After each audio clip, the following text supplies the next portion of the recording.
Apo Wang Od, ginawaran ni PBBM ng Presidential Medal of Merit. Narito ang news scoop ni Kat Gonzales. Kinilala ni Pangulong Ferdinand Marcos Jr. ang kontribusyon ni Apo Wang Od sa Philippine Traditional Arts sa pamamagitan ng paggawad ng Presidential Medal of Merit. Sa idinaos na Honor Awards Program ng Civil Service Commission o CSC, pinuri ni Pangulong Marcos ang 106-year-old tattoo artist mula sa Buscalan, Kalinga na tinawag niyang National Treasure.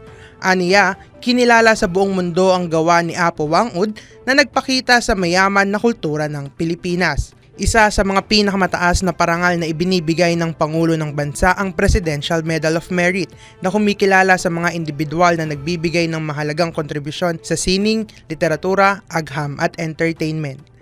At yan ang aking news scoop. Ako si Kat Gonzales, nagbabalitaan ng tama, naglilingkod ng tama.